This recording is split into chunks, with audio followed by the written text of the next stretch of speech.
Bueno, vamos a ver qué significa esta festividad de Hanukkah. Conocida bíblicamente, bueno, bíblicamente no, pero por las fiestas luminarias. En el libro de Juan habla de la dedicación, la fiesta de la dedicación. En realidad es la fiesta de la rededicación o reinauguración del templo. Hanukkah viene de lejanosker, rededicar, y se conmemora el 25 de Kislev del calendario hebreo, que es en este momento, hasta el 2 de Tebet, dura 8 días. Está por terminar el mes de Kislev y viene el mes de Tebet. O coincidencia, el 25 de Kislev, que es el primer día de la festividad que lo estamos conmemorando, se finalizó la construcción del Mishkan, el tabernáculo de reunión en el desierto. Fue en esta festividad, en esta fecha. Todavía no era la festividad, lógicamente. Esta festividad dura 8 días y vamos a entender por qué. Antes les dije que la menorá, el candelabro del templo de Jerusalén, es una cosa y la Hanukkah es otra. La menorá tenía 6 brazos, más el shamash, que es la luz piloto, la luz central, y la Hanukkah tiene 8 brazos y el shamash, la luz piloto, que es la primera que se enciende, la del centro, que está un poquito más alta.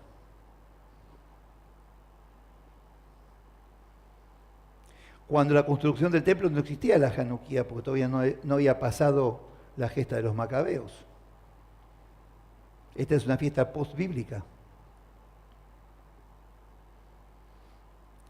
Había 2 escuelas rabínicas en la antigüedad, la escuela de Hillel y la escuela de Shammai. De la escuela de Hillel salió Gamaliel, el que le enseñó a Pablo. Shammai eran 2 posiciones opuestas, eran 2 escuelas rabínicas, y cada uno tenía una mirada diferente de las cosas. La escuela de Shammai decía que había que encender las 8 luminarias juntas y que cada día había que apagar una. Hillel decía todo lo contrario, que es como se hace hoy en día. Cada día se agrega una luminaria más. Siempre se enciende la luz del medio, el shamash, y luego se enciende de derecha a izquierda, cada día otra luminaria se va agregando. Es decir, mañana vamos a prender el shamash y 2 luminarias. Después el shamash y 3 luminarias, así sucesivamente hasta el 8º día. Triunfó la postura de Hillel, por lo tanto así se hace hoy en día en todo el mundo. Y acá vamos a empezar la historia, que si quisiera contar toda la historia completa, tengo que estar varios días acá, lo cual no creo que sea conveniente. Sobre todo porque no ando bien de la cintura, así que no puedo estar parado varios días sin parar. Esta historia sucede en el siglo II, antes de la Era Común, año 165 exactamente. Palestina, vamos a aclarar, no es la Palestina que hoy dicen Palestina, es la Palestina del pueblo hebreo, que en realidad la Palestina es del pueblo hebreo. Se apropiaron de este nombre, como de tantas otras cosas. Palestina era la tierra del pueblo hebreo.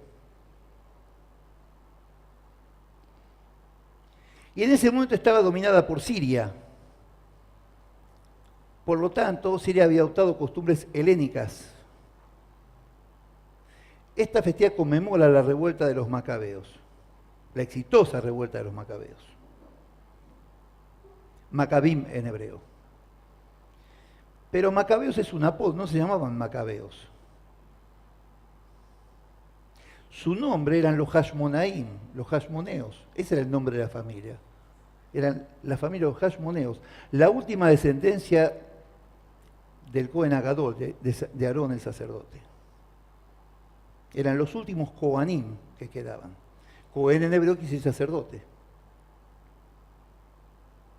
Esta revuelta comienza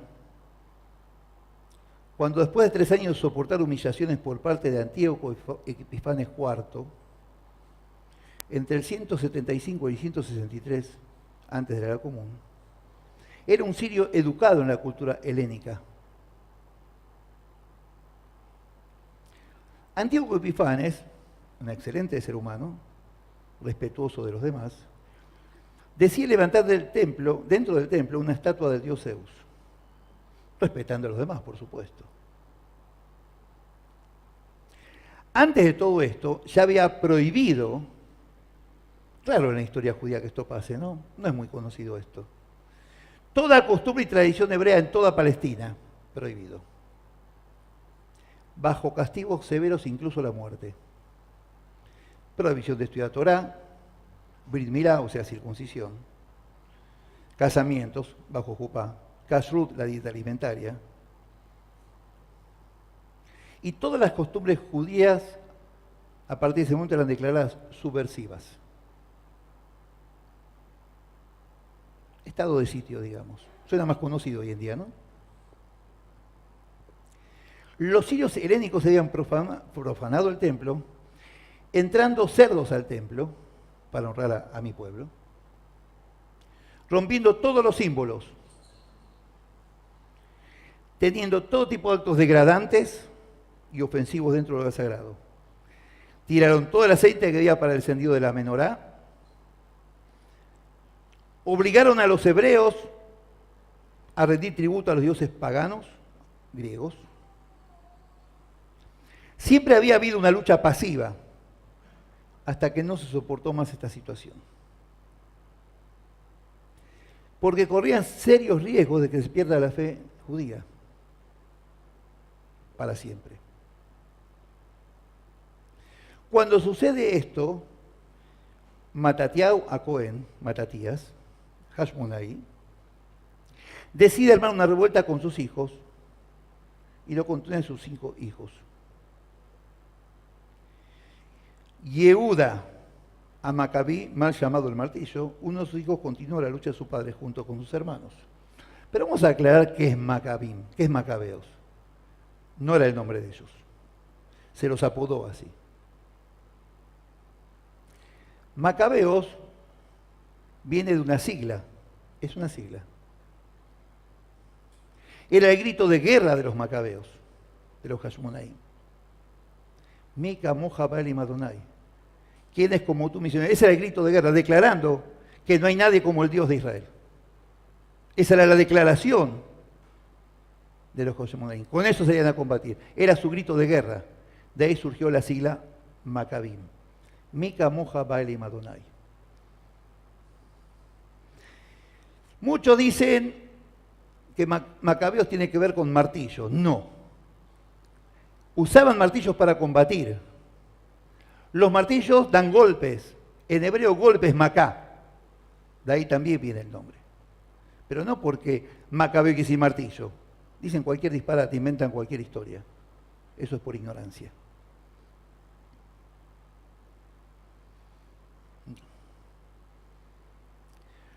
Uno de sus hijos continúa la lucha de su padre junto con sus hermanos. Convocan a todo el pueblo a luchar y resistirse contra el invasor. Y muchos se oponían, dado que tenían miedo a perder la batalla y morir. A los Hashmonaeos no les importaba morir defendiendo el santo nombre de Dios. Como Rabbi Akiva, ¿no? Ya conté muchas veces la historia de Rabbi Akiva.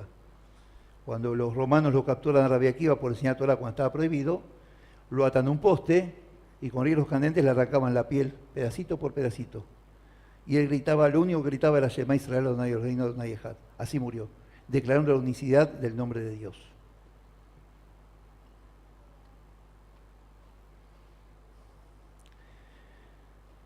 Deciden que no había que combatir y aceptar la situación en la que estaban para no enojar más al poder seleucida.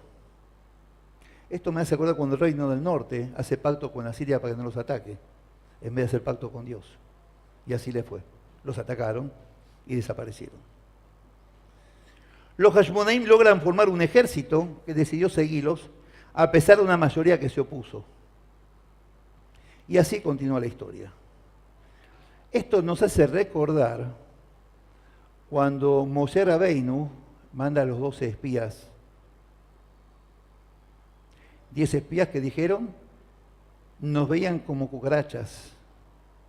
No porque le dijeron, ustedes son cucarachas. Ellos se sentían así por miedo. Caleb y Josué dijeron, esto es mentira, vamos a salir a luchar. Acá pasó lo mismo. 2 contra 10. Acá fue unos poquitos contra muchos más.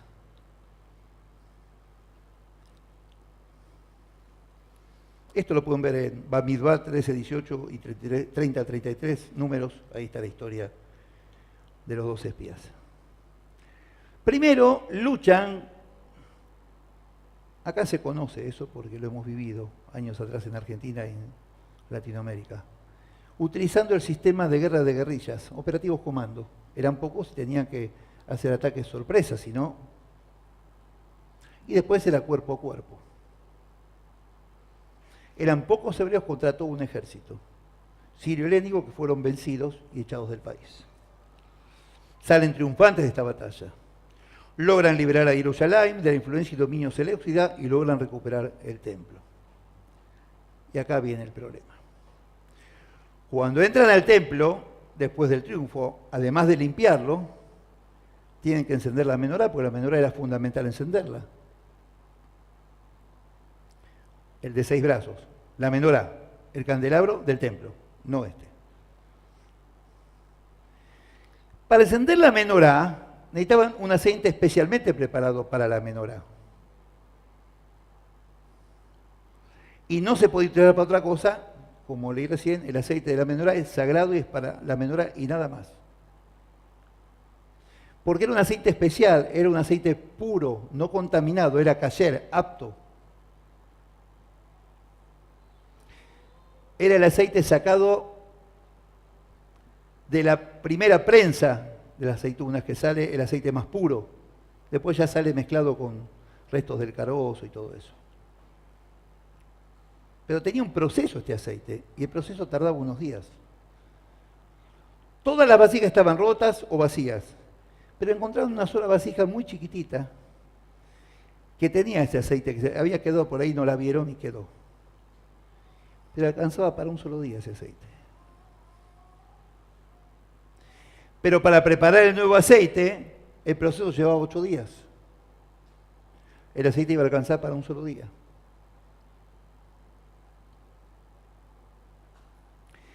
Pero sucede, o casualidad, que el aceite que para un día duró los 8 días que tardaba en procesar el nuevo aceite.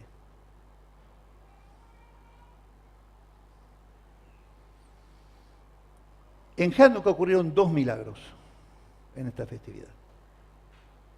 Uno, el triunfo de unos pocos contra un ejército poderosísimo. Y el aceite que tenía que durar un día, duró 8 días. Por eso la Hanukkah tiene 8 brazos. No contemos la luz piloto, el Shamash.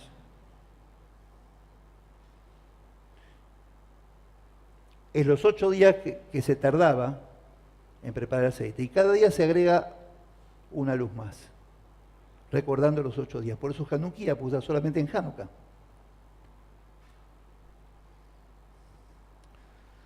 Con estos 2 milagros se pudo restaurar la vida judía y dedicar de nuevo el templo a su Dios. Se eliminó la corriente pagana en la tierra prometida. ¿Y qué pregonaba esta corriente seleucida? La adoración del cuerpo, la belleza corporal. El físico, la adoración del cuerpo. La fuerza física, en lugar de la adoración a Dios. También es la fiesta de la esperanza. Porque cada vez que vemos un milagro de Dios, nos da esperanza que ocurran otros milagros, como ocurrieron y siguen ocurriendo. Si los creyentes no creemos en los milagros de Dios, y bueno, no somos creyentes. Creyente viene de creer.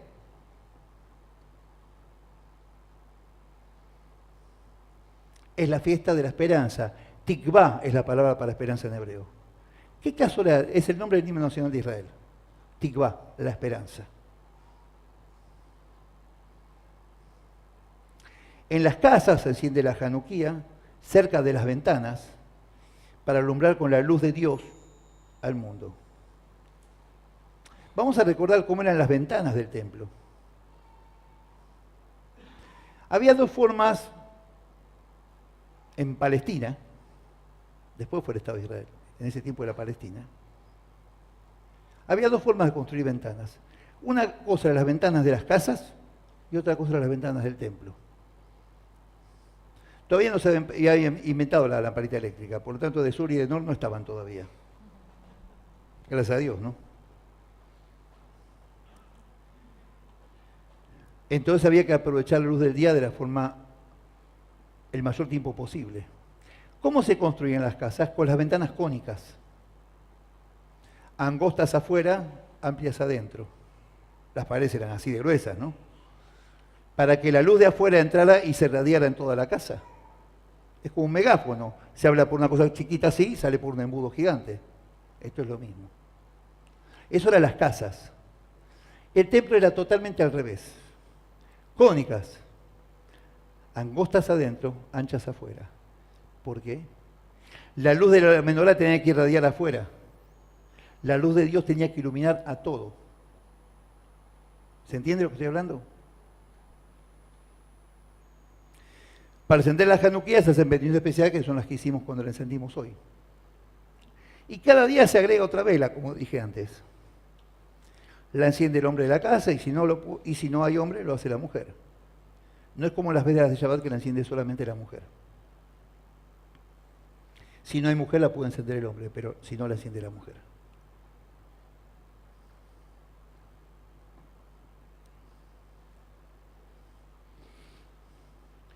Esta luz no se puede usar para ninguna otra cosa, ni se puede mover del lugar. Una vez que se encendió, no se puede mover más la januquía, bajo ningún punto de vista.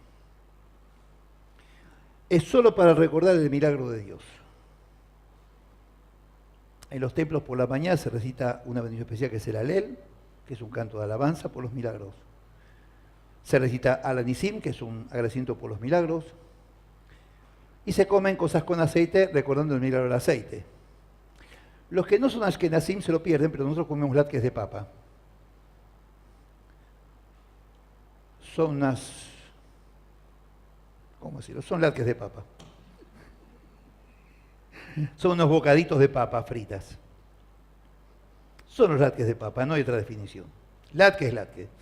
Y se come subganiot, que son como unas bolas de fraile, con mermelada, fritas, por supuesto. Esto para recordar el milagro del aceite, se come cosas con aceite. En las casas se hacen regalos a los chicos.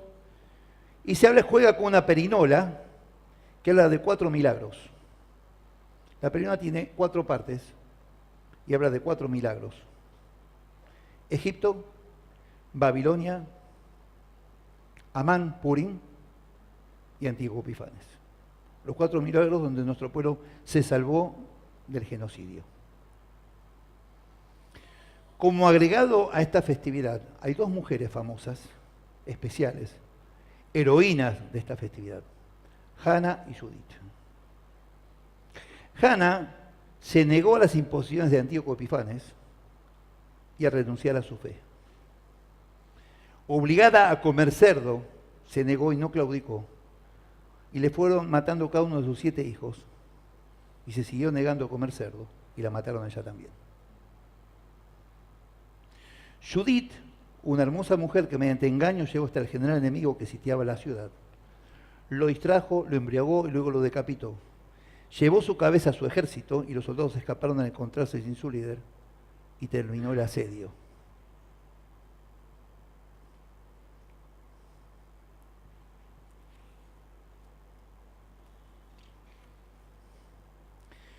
Dios nos llamó a hacer luz a las naciones, al pueblo hebreo.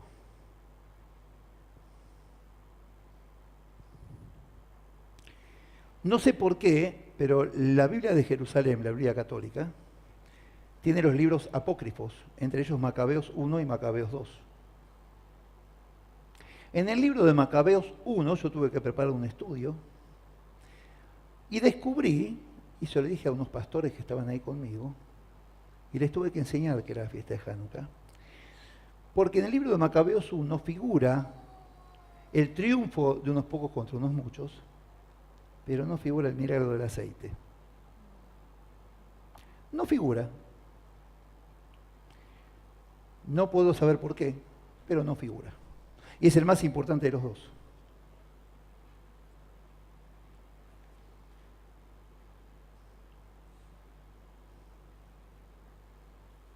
Esto es lo que estamos conmemorando. Ahora vamos a continuar.